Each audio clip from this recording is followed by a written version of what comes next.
इसी तरह निपुण भारत अभियान में 3 वर्ष से 8 साल तक के बच्चों के लिए foundational literacy and numeracy mission launch किया गया है। 3 साल के उम्र से ही सभी बच्चे अनिवार्यतः प्री स्कूल शिक्षा प्राप्त करें, इस दिशा में जरूरी कदम उठाए जाएंगे। इन सभी प्रयासों को हमें काफी आगे तक लेकर जाना है और इसमें आप सभी की, विशेष करके हमारे शिक्षक मित्रों की भूमिका बहुत बड़ी महत्वपूर्ण है। साथियों, हमारे शास्त्रों में कहा गया है, दृष्टांतो नैव दृष्टः त्रिभुवन जठरे सद्गुरोः ज्ञानदातु।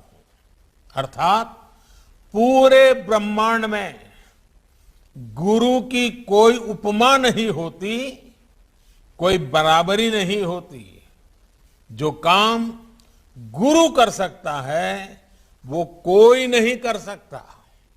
इसलिए आज देश अपने युवाओं के लिए शिक्षा से जुड़े जो भी प्रयास कर रहा है, उसकी बागडोर हमारे इन शिक्षक भाई बहनों के ही हाथों में है।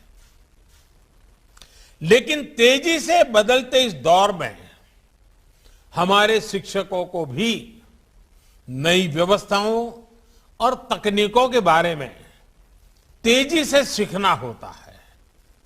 निष्ठा ट्रेनिंग प्रोग्राम से, इस ट्रेनिंग प्रोग्राम का एक अच्छा सा निष्ठा आपके सामने अभी प्रस्तुत किया गया। इस निष्ठा ट्रेनिंग प्रोग्राम के जरिए देश अपने टीचर्स को इन्हीं बदलावों के लिए तैयार कर रहा है। निष्ठा 3.0 अब इस दिशा में एक और अगला कदम है और मैं इसे बहुत महत्वपूर्ण कदम मानता हूं। हमारे टीचर्स जब competency based teaching, art integration, high order thinking और क्रिएटिव एंड क्रिटिकल थिंकिंग जैसे नए तौर तरीकों से परिचित होंगे तो वो भविष्य के लिए युवाओं को और सहजता से गढ़ पाएंगे। साथियों, भारत के शिक्षकों में किसी भी ग्लोबल स्टैंडर्ड पर खरा उतरने की क्षमता तो है ही, साथ ही उनके पास अपनी विशेष पूंजी भी है। उनकी ये विशेष पूंजी, ये विशेष ताकत है उनके भीतर के भारतीय संस्कार। और मैं आपको मेरे 2 अनुभव बताना चाहता हूं। मैं प्रधानमंत्री बनकर के जब पहली बार भूटान गया तो वहां का राज परिवार हो, वहां के शासकीय व्यवस्था के लोग हो, बड़े गर्व से कहते थे कि पहले हमारे यहां करीब करीब सभी टीचर्स भारत से आते थे और यहाँ के दूर सुदूर इलाकों में पैदल जाकर के पढ़ाते थे। और जब ये शिक्षकों की बात करते थे, भूटान का राज परिवार हो या वहां के शासक, बड़ा गर्व अनुभव करते, उनकी आंखों में चमक नजर आती थी। वैसे ही जब मैं सऊदी अरेबिया गया और शायद सऊदी अरेबिया के किंग से जब बात कर रहा था तो वो इतने गौरव से मुझे उल्लेख कर रहे थे कि मुझे भारत के शिक्षक ने पढ़ाया है, मेरा शिक्षक भारत का था।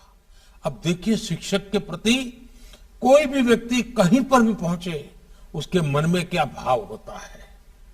साथियों, हमारे शिक्षक अपने काम को केवल एक पेशा नहीं मानते, उनके लिए पढ़ाना एक मानवीय संवेदना है, एक पवित्र और नैतिक कर्तव्य है। इसलिए हमारे यहां शिक्षक और बच्चों के बीच प्रोफेशनल रिश्ता नहीं होता, बल्कि एक पारिवारिक रिश्ता होता है। और ये रिश्ता, ये संबंध पूरे जीवन का होता है। इसलिए भारत के शिक्षक दुनिया में जहां भी कहीं जाते हैं अपनी एक अलग छाप छोड़ते हैं। इस वजह से आज भारत के युवाओं के लिए दुनिया में अपार संभावनाएं भी हैं। हमें आधुनिक एजुकेशन इकोसिस्टम के हिसाब से खुद तैयार करना है और इन संभावनाओं को अवसरों में बदलना भी है। इसके लिए हमें लगातार इनोवेशन करते रहना होगा। हमें टीचिंग लर्निंग प्रोसेस को लगातार रीडिफाइन और रीडिजाइन करते रहना होगा।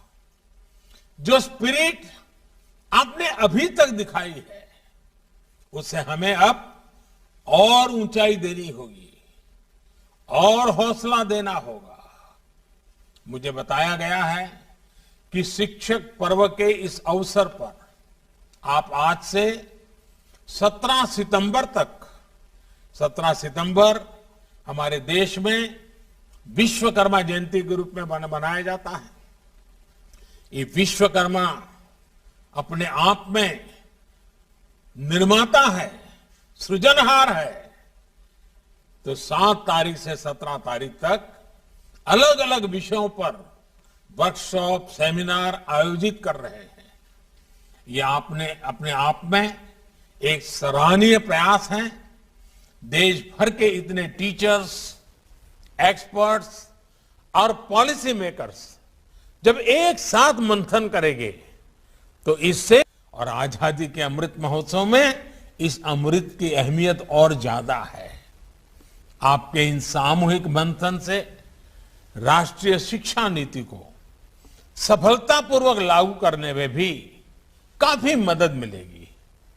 मैं चाहूंगा कि इसी तरह आप लोग अपने शहरों में, गांवों में भी स्थानीय स्तर पर प्रयास करें। मुझे विश्वास है कि इस दिशा में सबके